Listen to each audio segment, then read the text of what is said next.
Let's head now to Seville, Spain, where South Sudan is calling for fair and increased access to development finance, debt relief, and greater inclusion of vulnerable countries in global decision-making processes on economic governance. South Sudan's permanent representative to the UN, Cecilia Adut-Manyok, represented President Salva Kiir at the 4th International Conference on Financing for Development once happened after 20 years.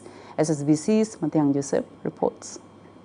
Good morning and welcome to everyone to this 4th International... The International Conference on Financing for Development is an official United Nations-led event that brings together governments, financial institutions, development agencies, and civil society organizations to discuss strategies for mobilizing and managing financial resources to support sustainable development.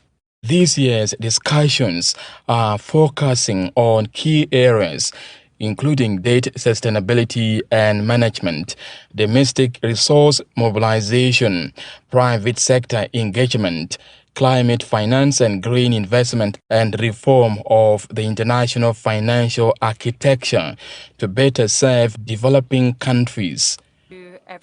At the opening of the Spain-hosted event, attended by 23 heads of state, the United Nations Secretary General, and global finance leaders, South Sudan's permanent representative to the United Nations, Cecilia Adut-Manyok, who represented President Salva Kiir, stresses the urgent need for tailored financing solutions that reflect the realities of post-conflict countries like South Sudan.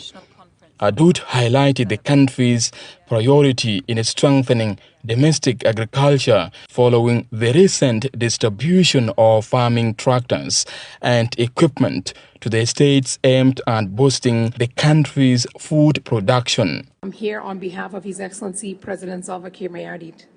Of course, challenges persist, and the UN Convention on Tax Cooperation is a welcome step in leveraging the global tax playing field. Number 2, public debt and access to consensual finance. South Sudan has maintained a cautious approach to external borrowing in the light of debt sustainability and concerns. However, consensual finances and grants remain essential to closing our infrastructure and human capital gaps. Ambassador Adut also called for a stronger global collaboration to assist countries better identify and implement their development priorities. Mr. President, financing for development is not just about increasing the volume. It's about ensuring the right type of financing at the right time for the right priorities. South Sudan stands ready to work with the international partners to build resilience, inclusivity, sustainable economic system that leaves no country behind.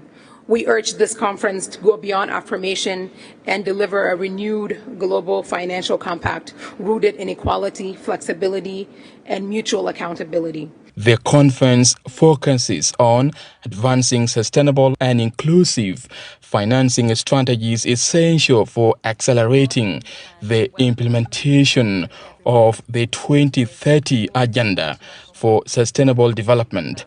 South Sudan uses the platform to spotlight its humanitarian and climate-related challenges, reaffirming its commitment to multilateral cooperation and global solidarity in pursuit of lasting peace, prosperity, and development. Reporting for SSBC News, Mathiang Joseph.